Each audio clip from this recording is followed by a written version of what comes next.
Hello students, today we discuss some question of the polynomials and the important question होंगे। ये जो question है, ये क्वेश्चन देखिए 13, 17 एंड 19 में आया हुआ है, तो इसका इम्पोर्टेंस भी बहुत ज़्यादा है ना। क्वेश्चन क्या है, find the zeros of the quadratic polynomial √3x² - 8x + 4√3। तो हमको इसका जीरोज निकालना है। चलिए भाई ठीक है, जीरोज निकालना है। इस कैसे निकालेंगे जीरोज? देखिए दो तरीका है निकालने का, पहले समझना है। पहला तरीका है कि मीड टर्म को आप स्प्लिट कर दिए,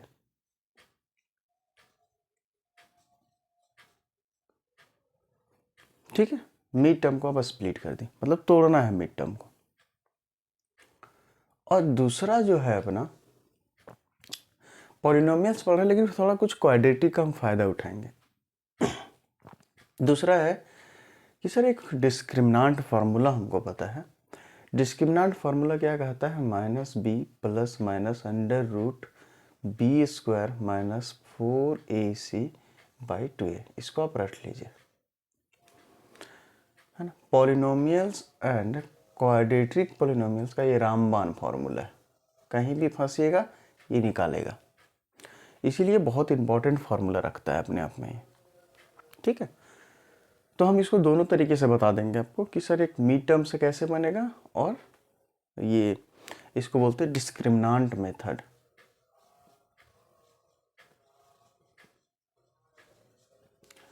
ठीक है।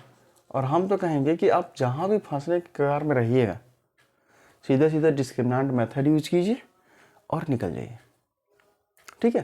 क्योंकि मिडिल टर्म टूटता है बहुत बार, लेकिन बहुत बार बच्चे से क्या होता है ना कि ये नहीं तोड़ पाते हैं इसको मिडिल टर्म से, है ना।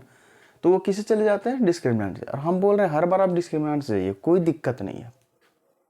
आपको जीरोज ही निकालना, ये भी जीरोज देगा, ये भी जीरोज देगा, दोनों देगा। हाँ, इसको तब यूज करना जब आपको लगे जब हम फंस गए या फिर फंस जा रहे हैं, तब इसको यूज करना है, नहीं तो अपना ये वाला ठीक है। ओके, चलो हम इसको दोनों तरीके से बनाते हैं।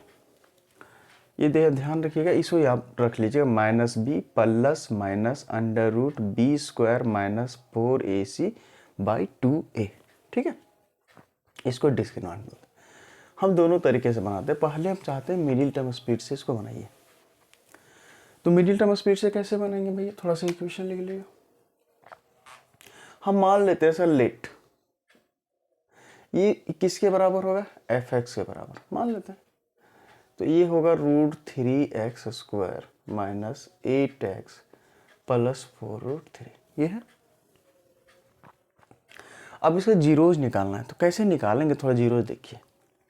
मिडिल टर्म स्प्लिट में क्या करते हैं कि जो फर्स्ट में रहता है इस पोजीशन पे, यहाँ पे ये बोलिए आप a का वैल्यू, और जो लास्ट में रहता है ये वाला, ये दोनों का हम हमेशा प्रोडक्ट करते हैं। ध्यान रखना है, फर्स्ट वाला का और लास्ट वाले दोनों का प्रोडक्ट करते हैं। चलो प्रोडक्ट करेंगे यार, तो ये दोनों का प्रोडक्ट करो, तो एक प्रोडक्ट करेंगे √3 × 4√3 आ गया। अब देखो √3 × √3 कितना होता है, 3। जैसे सर √3 × √3 आता है आपका बाबू 3, ठीक है। तो इसको क्या लिख सकते हैं सर, 4 × √3 × √3 लिख लें, कोई दिक्कत नहीं है, कोई दिक्कत नहीं है सर।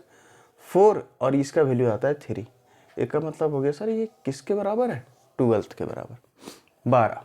देखिए 12 के बराबर बोला, ठीक है सर 12 आ गया, तो क्या करें अब देखो 12 आ गया। अब इस 12 को जो हमने यहां लिखा है 12, इस 12 को तुम ऐसा तोड़ो, है ना, ऐसा तोड़ना है कि ये बीच वाला नंबर आना चाहिए। बोले सर कैसे तोड़ेंगे इसको, देखिए आप सीधे से कुछ नहीं कीजिए, इसका एलसीएम लेना शुरू कीजिए, है ना। आप कोशिश कीजिए कि प्राइम फैक्टराइजेशन से हम इसका एलसीएम लें। तो इसका एलसीएम आएगा 2 6 या 12, ठीक है भाई। उसके बाद आएगा 2 3 या 6, और इसके बाद ये कटने वाला नहीं है, कटेगा नहीं कटेगा। इसको आप ऐसे लिखिए 2 × 2 × 3, बस। हाँ ठीक है सर, इससे क्या फ़ायदा है, देखो भी फ़ायदा नज़र आएगा। सबसे पहले करो इस दोनों को मल्टीप्लाई, 2 2 जब 4 और एक के लिए बच गया 3, ये दोनों को मल्टीप्लाई करो, देखो 12 आएगा, 4 3 या 12 आ रहा है 12। अब ये दोनों को कुछ ऐसा करो कि 8 आ जाए। बोले सर कैसे करें? ये दोनों को या तो जोड़ दो या नहीं तो घटा दो। तो 4 और 3 हो जाएगा 7, प्लस करेंगे तो ये दोनों को यदि हम प्लस करेंगे 4 + 3 तो आ जाएगा 7। क्या यहाँ 7 है? नहीं सर। एक बार आप माइनस कीजिए, इसको माइनस कीजिए, 4 - 3 = क्या आएगा 1। क्या 1 है? नहीं सर, ये काम नहीं करेगा। ठीक है, बोला कौन सा काम करेगा? तो जो काम करेगा वो हम बताते हैं। देखो हम बोले सर इस 2 को अकेले रखो, सेपरेट रखो और ये दोनों को मल्टीप्लाई करो। बोला सर हाँ सर, 6 2 = 12, ये दोनों को मल्टीप्लाई करेंगे तो 2 × 6 क्या आएगा? 2 × 6 12। बोला हाँ सर 12 आ गया। ठीक, बोला कोई बात नहीं। अब सर ये दोनों को कुछ ऐसा कीजिए आप कि -8 आएगा। क्या करें सर? -8 आएगा। तो सर मेरे पास एक तरीका है कि -2 - 6 कर देंगे भाई तो -8 आएगा। देखो या तो ये दोनों को जोड़ो या ये दोनों को घटाओ, यही दो काम करना, बाद बाकी और कुछ काम ही नहीं करना। जो ये आएगा इसका फैक्टर करके जो आएगा प्राइम फैक्टराइजेशन कीजिए और नीचे जो आएगा ये प्रोडक्ट के टाइप में से या तो जोड़ दीजिए या नहीं तो घटा दीजिए। तो -2 - 6 -2 - 6 इज व्हाट? -8। बोला कोई बात नहीं सर, आ गया -8। बोला हाँ सर, हाँ ये काम करेगा।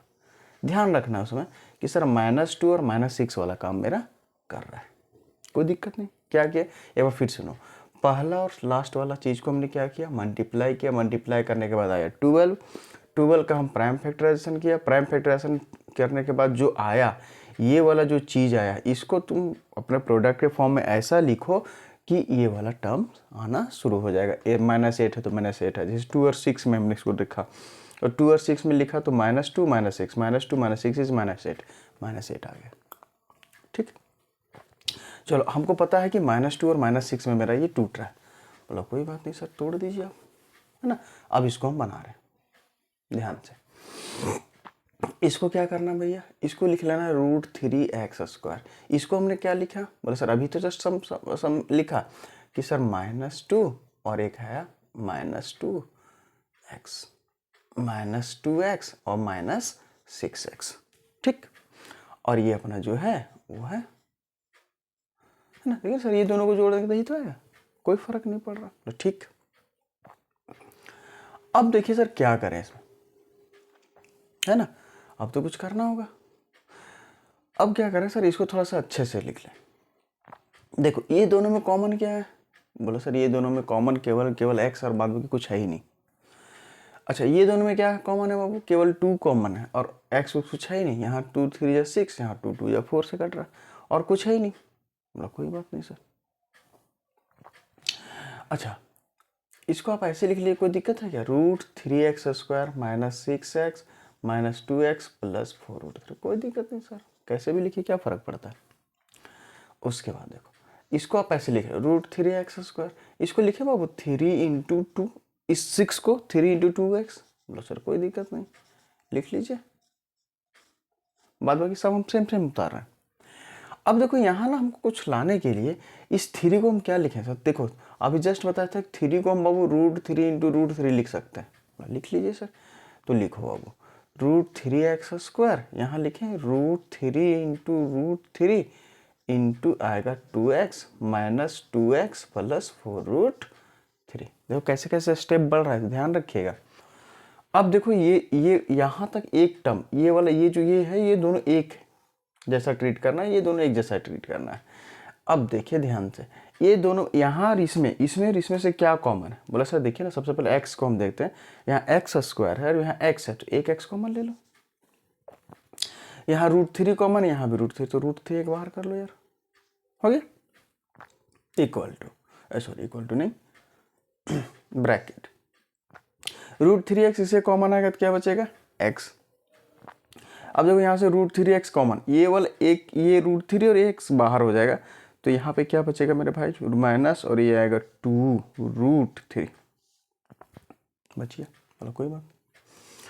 अब ये दोनों में देखिए सर क्या कॉमन है? बोलो सर कुछ कॉमन नहीं, खाली 2 के अलावा। तो हम देखो यहाँ क्या है, यहाँ माइनस है, यहाँ प्लस है, हम माइनस कॉमन ले लेंगे। बोले सर माइनस कॉमन ले लीजिए 2, यहाँ पे आएगा x, और ये माइनस माइनस यहाँ कर देगा, माइनस इसको माइनस कर देगा प्लस, और ये आएगा भैया 2√3, है ना। ये 2 यहाँ से बाहर, यहाँ भी 2 यहाँ से बाहर। अब देखो मेन मेरा मोटो क्या है, मेन मेरा मोटो ये है कि यहाँ जो नंबर आया है वही नंबर यहाँ दिखना चाहिए, सेम सेम। अगर सेम सेम नंबर दिख रहा है बाबू, तब तो आप सही बनाएं, और अगर सेम सेम नंबर नहीं दिखा, मान लो यहाँ प्लस आ गया यहाँ माइनस आ गया, इसका मतलब कहीं आप मिस्टेक कर रहे हैं। ठीक है, अब क्या करना है, ये दोनों में से कॉमन ले लो यार, नहीं तो क्या हम लोग जनरली करते हैं, इसका और इसका पेयर बनाता है, ये दोनों में से कोई एक, ये दोनों में से कोई एक को लिख लेते हैं। तो देखो क्या आएगा भैया, √3x - 2 एक पेयर बनेगा, और दूसरा कोई, देखो ये दोनों में से कोई एक कॉमन ले लो यार, सबसे अच्छा है। ठीक, ये दोनों में से कॉमन ले लो तो बाहर वो चला जाएगा और ये माइनस हो जाएगा। ठीक है, ये है। अब बोल रहा सर जीरोज इसका फाइंड करना, तो ये आ गया। तो जीरोज फाइंड करने के लिए क्या करना होगा सर, fx को 0 करना होगा। ठीक है ना, fx को 0 करना होगा, क्योंकि हमने इसका वैल्यू fx के बराबर माना था। fx जैसे ही 0 होगा बाबू, देखो यहाँ पे fx जैसे ही 0 होगा, ये आएगा √3x - 2, और एक और स्टेप बढ़ते हैं, x - 2√3 = 0। एक इसके बराबर 0, एक बराबर इसके 0, तो आएगा √3x - 2 बराबर 0 पहला, और एक आएगा x - 2√3 बराबर 0 दूसरा। ठीक है, तो ये आ जाएगा √3x बराबर 2, तो x का वैल्यू आएगा 2/√3। ठीक, इसका आ जाओ तो x बराबर आएगा 2√3, है ना। इसको उधर कर लो 0 के साइड। अच्छा, नीचे रूट हमको दिखना नहीं चाहिए, तो रेशनलाइज कर दो यार, √3 × √3/√3, तो x का वैल्यू क्या आएगा, ऊपर 2√3, और √3 × √3 क्या आएगा 3। तो एक मेरा जीरोज ये वाला हो गया, और दूसरा जीरोज ये हो गया। हम पॉलिनोमियल चैप्टर में स्टार्टिंग में बताए थे कि जी अगर स्क्वायर है तो 2 जीरोज होगा, क्यूब है 3 जीरोज होगा, अगर ऊपर में पावर 4 है तो उसका 4 जीरोज होंगे, है ना। तो इसका स्क्वायर है, इसका मतलब 2 जीरोज होगा, एक x का वैल्यू ये पॉसिबल है और दूसरा x का वैल्यू ये पॉसिबल है ना। ये इंपॉर्टेंट क्वेश्चन है, ध्यान रखिएगा। एक बार फिर इसको हम डिस्कस कर लेते हैं, बहुत अच्छा क्वेश्चन है ना। आने का चांसेस रखता है ऐसा क्वेश्चन, थोड़ा दिमाग लगाने वाला जो क्वेश्चन है वो सब आने का चांसेस रखता है। 2 मार्क्स में आता है सब। √3x², ये हमारा इक्वेशन है ना। इक्वेशन को क्या किया सर, ये दोनों को मल्टीप्लाई किया, मल्टीप्लाई करने के बाद जो नंबर आया उस नंबर को हम ऐसे तोड़े कि ये वाला नंबर दिखने लगेगा। बोला ठीक है सर, तो -2 - 6 आया, इसको हम थोड़ा सा अरेंज करके ऐसे लिख लिए, -6x - 2x इतना आ गया। अब ये दोनों में क्या किया, हमको दिख नहीं रहा था कुछ कॉमन, तो यहाँ पे क्या किया, 6 को √3 के फॉर्म में ले लिए, और 2 अपने जगह पे रख लिए। यहाँ से फिर हमने √3x कॉमन लिया, तो यहाँ से √3 एक बाहर, यहाँ x बचेगा, और यहाँ से बचेगा 2√3 एक निकल लिए। अब यहाँ से दोनों से पहले माइनस कॉमन लिए, तो ये माइनस इसको, ये प्लस को माइनस कर देगा, और ये 2 जैसे बाहर लेते हैं x, और यहाँ 2√3। अब देखना ये वाला टर्म्स और ये वाला टर्म दोनों बराबर होना चाहिए। बोला सर बराबर है तो कॉमन ले लो, या फिर दोनों में से कोई एक टर्म को लिखो और इसको लिखो। तो हमने लिखा √3x - 2 और x - 2√3, है ना। अब क्योंकि इसका जीरोज निकालना है, तो fx बराबर 0 किए, 0 करने के बाद ये वाला टर्म 0 के बराबर, तो एक बार इसको 0 के बराबर और ये वाला इसके बराबर 0 के बराबर, दोनों को सॉल्व कर दिए, तो x का वैल्यू। अच्छा, नीचे रूट आ गया, ठीक है, कभी कभी आंसर यही मान लेता है, लेकिन कोशिश ये करना है कि √3 नीचे नहीं दिखे। √3 मतलब कोई भी चीज़ रूट में नीचे नहीं दिखे, तो रूट में नीचे दिख रहा था तो उसको रैशनलाइज किए, ये आया, और x का वैल्यू ये है। ठीक है, ये तो आपका हो गया मिड टर्म स्प्लिट से इसको, इस क्वेश्चन को हमने किया। ठीक है, देखो वो जो हम नेक्स्ट बता रहे हैं वो क्वाड्रेटिक का है, लेकिन ठीक है वो भी रूट्स देगा, क्या दिक्कत है ना। ये देख लिए एक बार, अच्छे से देख लो, फिर हम इसको मिटाएंगे। चल हम मिटाते हैं इसको।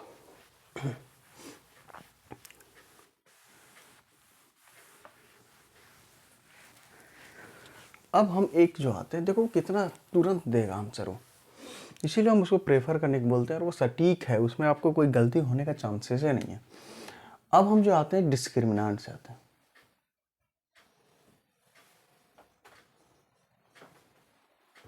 Method, discriminant method. देखो डिस्क्रिमिनेंट मेथड से क्या कहता है, ये है, ये हमने fx से बराबर मान लिया, चलो ठीक है, मान रहे हैं उसको। तो डिस्क्रिमिनेंट मेथड क्या कहता है? डिस्क्रिमिनेंट मेथड का थोड़ा फार्मूला देखिए। बोले सर फार्मूला इसका ये होता है ना, minus B plus minus under root B square minus 4ac/2a। तो ठीक है, बस तो इसमें ए बी सी है कौन सी, तो थोड़ा स्टार्टिंग वाला वीडियो में देखिएगा कि एक्स स्क्वायर के सामने जो चीज़ रहता था उसको हमने ए लिखा था। और देखो ये है आपका बी और ये वाला जो टर्म्स है सी, मतलब सीधा सीधा कंपेयर इससे कीजिए ना, a x square plus b x plus इस इक्वेशन को इससे कंपेयर करो, देखो खुद समझ में आ जाएगा। ए के जगह पे 3√3 है, बी के जगह पे -8 है। देखो यहाँ माइनस है बाबू, माइनस वाला टर्म हमेशा माइनस के साथ जाना चाहिए क्योंकि यहाँ प्लस है। और सी का वैल्यू कितना, 4√3 हो गया। यहाँ एक बार लिख लो यार तुम्हारा अच्छे के लिए। ए का वैल्यू √3 है सर, बी का वैल्यू -8 है और सी का वैल्यू 4√3। ये 3 चीज हो गया। यही वाला सारा जो वैल्यू पे पटक दो। हाँ रखें, चलो रखते। माइनस बी, देखो इसका अपना माइनस पहले का है और ये -8 यहाँ आ जाएगा।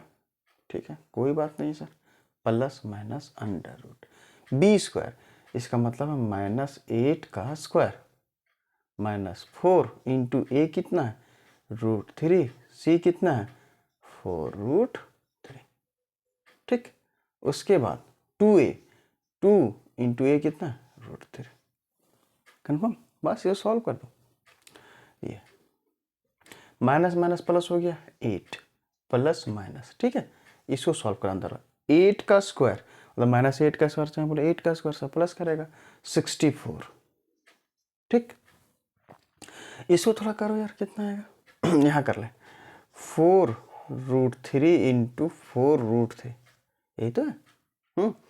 4ac, ए मेरा इतना है, सी इतना। ठीक है, तो 4 4 जा 16 और √3 इंटू √3 3 है ना, तो 16 3 जा कितना 48। ठीक है, हाँ सर होता है, तो ये आएगा बाबू -48 और नीचे कितना है, नीचे है 2√3। ठीक है, एक स्टेप और यहाँ, ये आएगा 8 प्लस माइनस, इसको थोड़ा सा घटाओ यार, तो 14 में से 8 जाएगा 6। हाँ, यहाँ बचेगा 5 में से 1 4 जाएगा 1, 16, यहाँ बचेगा 2√3। ठीक है, अब आगे बढ़ते हैं भैया। ठीक है, इधर ये वाला टर्म लिखते हैं 8 प्लस माइनस √16/2√3। ठीक, देखो ये इसका 16 का रूट क्या होता है, 4 होता है, तो 8 प्लस माइनस 4/2√3। बोला सर कोई परेशानी नहीं है। बोला सर यहाँ तो 2 वैल्यू दिख रहा, बोला 2 वैल्यू दिखेगा क्योंकि स्क्वायर में है, रूट्स 2 आता है। एक बार लिख लो 8 प्लस 4/2√3, एक वैल्यू आया। दूसरा वैल्यू आएगा 8 माइनस 4/2√3, 2 वैल्यू। इसको जोड़ो तो 12/2√3 आएगा, और इसको थोड़ा 8 में से 4 गया तो 4/2√3 आ गया। ये काट लो यार, 2 6 जा, ये काट लो यार, 2 2 जा, तो एक ऊपर आया 6√3 और एक आएगा 2√3। ठीक है ना, अब देख लो अगर यहाँ नीचे रूट है इसको रैशनलाइज कर लो। ठीक है, तो यहाँ कर लेते हैं, इधर दिख रहा है आपको, इधर या नहीं, यहाँ नहीं, यहाँ करते हैं, यहाँ ये वाला, तो इसका भी टर्म यहाँ कर इस जगह। तो देखो क्या है, नीचे भैया 6√3 और एक और क्या है, यहाँ देखो 2√3 है ना। √3 को अप एंड डाउन कर लो रैशनलाइज, √3 इंटू √3 और ये आएगा 2/√3 इंटू √3/√3। तो ये कितना आएगा भाई 6√3 और √3 इंटू √3 3, ये आएगा 2√3 और √3 इंटू √3। देखो 3 2 जा 6 काट लो यार, देखो शायद पहले वाला का आंसर और इसका आंसर एक ही है। देखो एक 0 ये वाला मिला दूसरा मेरा ये वाला मिला। ठीक है, तो आपसे पूछ रहा था इसका 2 जीरोज निकालिए, तो 2 जीरोज ये और ये है। कंफर्म, कोई दिक्कत तो नहीं है? एक बार देख लीजिए आप अच्छे से।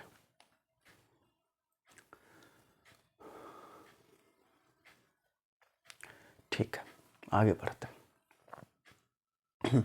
आगे बढ़ते हैं। ये क्वेश्चन इम्पॉर्टेंट कंटेन करता है, इसलिए ध्यान रखिएगा कि ये क्वेश्चन बनना चाहिए, है ना। और अच्छा क्वेश्चन है, दिमाग लगाने वाला क्वेश्चन है। आपको बोर्ड्स के एग्जाम में लोल क्वेश्चन नहीं पूछेगा, ध्यान रखना। आपको कुछ ना कुछ अच्छा ही क्वेश्चन पूछेगा आपसे, है ना। तो प्रैक्टिस कीजिएगा इस क्वेश्चन को, 1-2 बार समझ में आ जाएगा। ठीक, आगे बढ़ते हैं। चलो नेक्स्ट क्वेश्चन।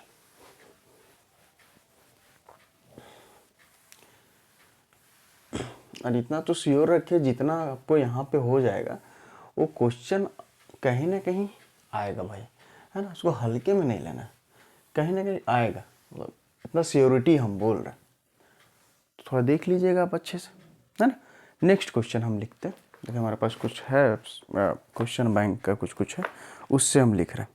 बोलता है if zeros of the polynomial, हम यहाँ लिख रहे हैं second question, if zeros of polynomial, क्या पॉलिनोमियल है सर? ये है x² + 4x + 2a और अल्फ़ा एंड 2/α। एक देखिए सर अल्फ़ा और एक है बेटा 2/α, है ना। Then find the value of a। ठीक है, आपसे पूछ रहा है कि find the value of a, then find the value of a। ये भी कितना कितना में 16 में पूछा गया है, 18 में पूछा गया है ना। बोथ टर्म्स 1 टर्म्स 2 दोनों में पूछा गया है। अच्छा ध्यान से देखिए क्वेश्चन, ठीक है। If the zeros of the polynomial x² + 4x + 2a are alpha and alpha, देखो इसका जीरोस दिया हुआ है, बस तो फाइंड कौन सी करना। देखिए ना सर यहाँ लिख दिया है फाइंड द वैल्यू ऑफ ए क्या होगा, बड़ा ठीक। अब एक चीज़ हम जब ये चैप्टर पॉलिनोमियल डिस्कस कर रहा था तो एक 2 चीज़ हम लिखाए थे। देखो अब ये हमेशा यूज होगा इसमें। पहला हम लिखाए थे कि sir sum of root, sum of root क्या होता है?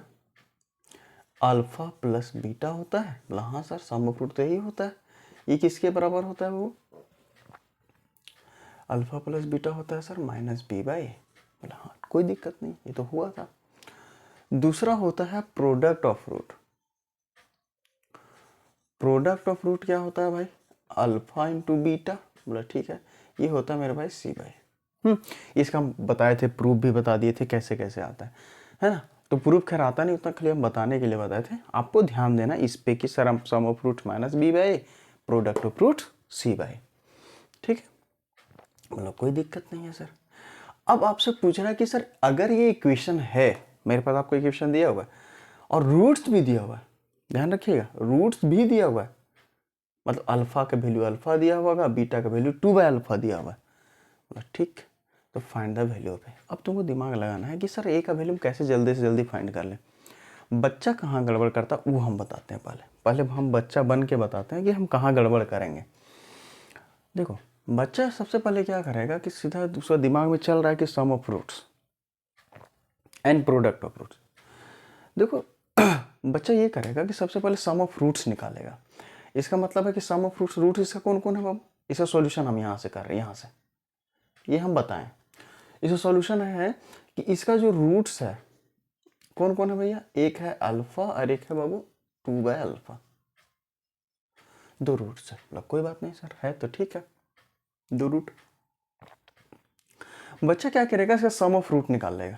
सम, इसका सम निकाल लेगा अल्फा प्लस 2/α। इक्वेशन क्या है? इक्वेशन x² + 4x + 2a, हाँ यही इक्वेशन है। बोलो सर यहाँ देखिए, अगर हम इसको थोड़ा कुछ कंपैरिजन करना चाहें किससे, वो ax² + bx + c से, तो बाबू इसको हम ऐसा कर लिख लें 1, यहाँ पे हम 1 × x² + 4x प्लस 2a, तो कोई दिक्कत है क्या? यहाँ वन खाली इंट्रोड्यूस किया, कोई दिक्कत नहीं।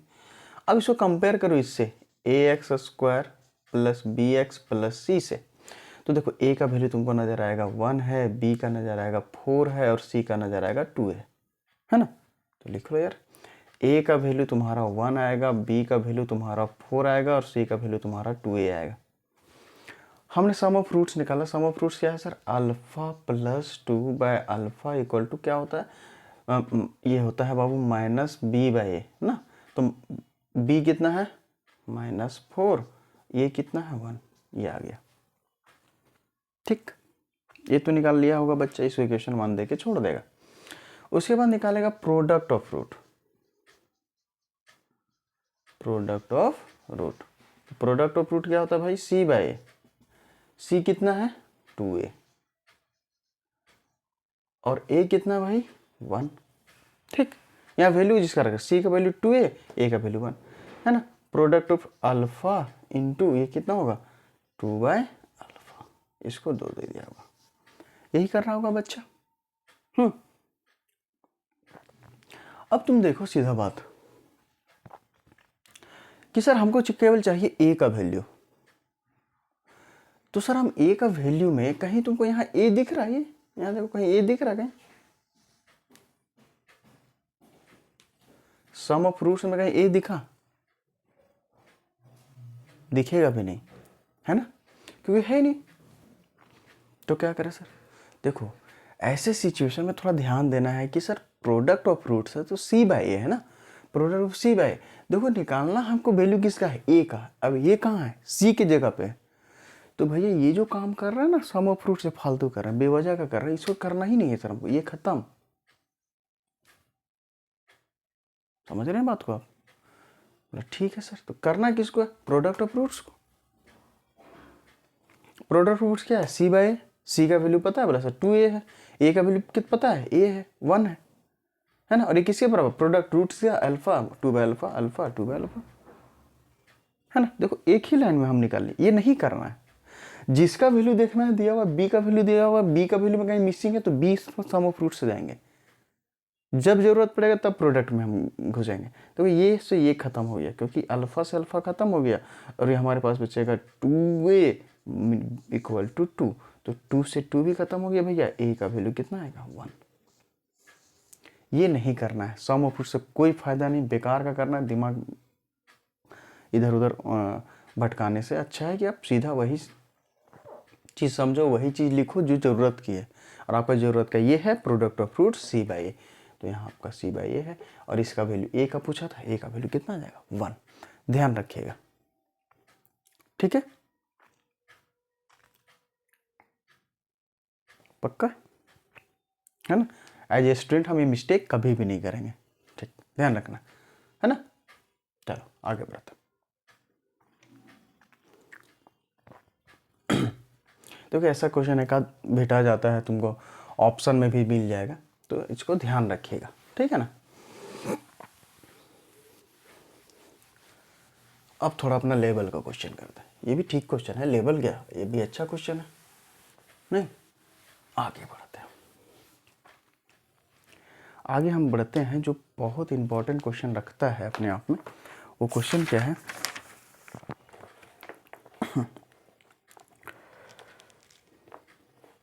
देखिए ये क्वेश्चन है, क्वेश्चन नंबर 3 कि sir if m and n are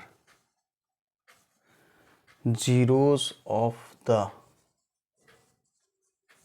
polynomial, किसका भैया? 3x square plus 11x minus 4, then find the value of m by n plus n by m। ठीक, यही है, हाँ क्वेश्चन है। If m and n are the zeros of the polynomial इतना 3x square plus 11x minus 4, then find the value of m by n plus n by n। देखो भैया ये ना 5-6 बार क्वेश्चन पूछा गया, 12 में पूछा गया, 15 में पूछा गया, 18 में पूछा गया है, ठीक है। और एक और कहाँ पूछा गया, सेट 21 में भी पूछा गया है, सेट 1 में भी पूछा गया है। ध्यान रखिएगा, बहुत अच्छा क्वेश्चन है, प्यारा क्वेश्चन है ना, अच्छा क्वेश्चन है, ध्यान रखिएगा, है ना। हमको लगता है कि इस बार अगर यहाँ खाली कोई चेंजेस आ सकता है, alpha by beta, beta by alpha, P by Q, कुछ भी आ सकता है, लेकिन ये ऐसा क्वेश्चन आता है। ध्यान रखिएगा, बोर्ड में ऐसा क्वेश्चन दिखेगा ही दिखेगा। पॉलिनोमियल्स में आपको 5 या 6 या 7 मार्क्स का जो क्वेश्चन होता है यहीं से पूछेगा। कहाँ से पूछेगा वो? इधर ही से पूछता है हर बार, ध्यान रखिएगा, है ना। Alpha by beta plus beta by alpha ऐसे करके दे देगा। हमने यहाँ क्वेश्चन जो है m by n by n के फॉर्म में दे दिया है ना। उसमें सब मिस्टेक, खाली कंसेप्ट को समझना है। चलो इसको हम सॉल्व करना चाहेंगे कि sir if m and n are the zeros of the polynomial, इसका जीरोज कौन है? m और एक n। ठीक है सर, देखते हैं इसे सॉल्यूशन हम यहाँ से करेंगे। ले लो भैया, क्या है? x 3x square plus 11x plus 4, है ना। इसको मान लेते हैं fx के बराबर। हमेशा मान लेना है यार कि fx के बराबर है तो है। अब क्या करते, फिर वही वाला जीरोज निकालने का तरीका, या तो आप डिस्क्रिमिनेंट से जाइए या फिर मिडिल टर्म से जाइए। तो पहले देख लेना मिडिल टर्म से, अगर डिसॉल्व हो पा रहा तो ठीक है, नहीं तो फिर डिस्क्रिमिनेंट अपना जिंदाबाद, है ना। तो इसको और इसको मल्टीप्लाई करो, कितना आएगा भैया? 12। हम यहाँ ये रफ वर्क कर रहे हैं, बोला कितना आएगा सर? 3 इंटू 4, फर्स्ट और लास्ट ही तो मल्टीप्लाई करते हैं आप, इसको और इसको, आएगा 12। अब 12 को कुछ ऐसा लिखिए सर कि 11 आ जाए। सर कैसे लिखें 11? 3 4 या 12 लग दी, 3 और 4 को जोड़ेंगे 7 आएगा, घटाएंगे 1 आएगा, नहीं हो सकता। फिर 12 को आप फैक्टराइज की तो 6 और 2 आएगा, 6 और 2 को जोड़ोगे 8 आएगा, घटाएंगे 4 आएगा। बोला सर कोई उपाय नहीं, एक उपाय है 12 इंटू 1, 12 1 जा 12। बोला हाँ सर, 12 1 जा 12। अगर हम 12 में से 1 घटा देंगे, कितना आएगा भैया? हाँ, ये दोनों में से 12 में से 1 घटाओ, कितना आएगा? 11 तो ही आएगा। 12 1 जा 12 भी एक फैक्टर है ना। बोला हाँ सर है, वही अप्लाई करो यार। देखो यहाँ हम लिखते हैं 3x स्क्वायर प्लस, ये लिखेंगे 12x माइनस x, है ना। ये देखो 12 1 जा 12, 12x में से x घटा देंगे भाई, 11x तो आएगा। बोला हाँ सर कोई बात नहीं है, ये आ जाएगा +4 के बराबर। ठीक है, इसको हम मिटा रहे इधर, ये बस समझाने के लिए था। ठीक, अब देखो इसमें से कॉमन उमन कुछ है? बोला सर बिल्कुल कॉमन है। देखिए ना, 3x यहाँ से कॉमन है। बोले 3x यहाँ से कॉमन है, क्या बचेगा सर? यहाँ केवल x बचेगा, और यहाँ क्या बचेगा? प्लस, है ना।